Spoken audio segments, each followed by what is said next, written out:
আসসালামু আলাইকুম ওয়া রাহমাতুল্লাহ। সম্মানিত উপস্থিতি এবং অন্য ভাইদের প্রতি শুভেচ্ছা। সম্মানিত উপস্থিতি, আমি করুণ কাতর হয়ে গেছি ওই শিশু সন্তানের জন্য, যে বাবারা, যে ছেলেরা নিজের জীবনকে বিসর্জন দিয়ে জালেম সরকারের উৎখাত করেছে।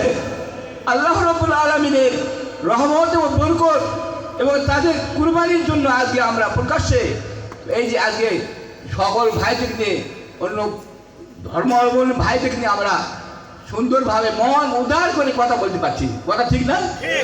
আমি আপনাদের কাছে বলতে চাই, এই যে হাট, আমার বন্ধু ভাই আমার ইন্তেকাল করেছেন দুনিয়া থেকে, বুঝছেন? এই জমি দিয়েছেন, 92 সালে হাট হয়েছে সবাউরাও আমার বন্ধু। এই যে জমি দিল হাটের বাজার করার জন্য, আজকে আমরা এই সুন্দরভাবে একটা ব্যবস্থা করতে পেরেছি। হাজার হাজার ভাইদের রুজি রুটির ব্যবস্থা আল্লাহ পাক করেছেন, বলেন আলহামদুলিল্লাহ। এবং অন্যান্য ভাইদের, ওই ভাইদের পরিবারকে, ওই বন্ধুর আমার পরিবারকে আমাদের সুনির্দিষ্টভাবে দেখতে হবে। আজকে বাদুরকে বলছি, বাবা কেমন আছো? চাচা ভালো আছি, আজকে প্রোগ্রামে আসো বাবা। আমরা শুধু তাই নয়, আপনারা বাস্তব কিছু উপস্থাপন করতে চাচ্ছি।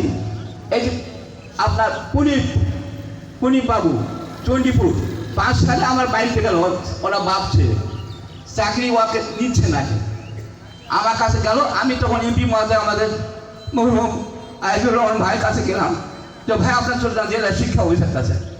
যাওয়ার সঙ্গে সঙ্গে গেলাম, সালাম দিলাম, আমি পরিচয় দিলাম যে আমার এমপি মহোদয় আমাদের পাঠিয়ে দিয়েছেন এই দুটি ছেলেকে। এনে ছেলে বাপ আর এনি চাকরি বিএসসি পাস করেছে। বলার সঙ্গে সঙ্গে বললেন, ঠিক অমুক তারিখে তুমি কাগজপত্র নিয়ে চলে আসো।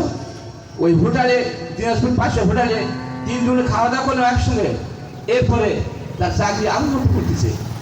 ওকে বলে যে কথা করেন, আমি 1 পয়সা নিয়ে নেই। কেন নিব? জামাত ইসলামের বৈশিষ্ট্য হচ্ছে জাতির সেবা করা, মানুষের দুস্থ মানুষের সেবা করা। শুধু তাই নয়, আমি আবার আরও উদাহরণ দিচ্ছি। এই যে মনে করেন হিন্দু ভাইদের বুঝতে হয়ে গেছিল, আমার বাসায় আছে 5 সালে এমপি মহিলা, তখন সংসদে আপনার সাবেক ভাই ওখানে, ওই ভাই ধরে আপনার বলার পরে আমি ওসি সাহেবকে বললাম, ভাই এনারা নির্যাতিত, সম্পূর্ণ মিথ্যা মানে কেস দিয়েছে, আপনি এর ব্যাপারে কোন চিন্তা ভাবনা করবেন না, সংসদে চলে গেছে করতে আসলে এক করবেন। সেটা করে বললাম যে দাঁড়ছে আপনারা বসে করেন হিন্দু ভাইদের। আপনার গানটা ভুলে গেছে, সাবেক ভাইয়ের ওই এলাকায় কাকারা বাড়িতে। ভাই আপনাদের আমরা মাশাআল্লাহ জামাত ইসলাম কোনদিন কোনো মানুষের দুর্নীতি মানে অশালীন এবং বিভিন্ন রকমের অত্যাচার এই কিছু হয়ে গেল, মাশাআল্লাহ এই ধরুন চিন্তা করলেন। কারণ ওলা তাজিরু ওয়াজিরাতুম বিজরা উখরা, কেউ কারো নিবে না বোঝা। আমরা যদি অত্যাচারই করি আর জামাত ইসলামের ভাষণ দেই, মানুষ ভালোবাসবে না।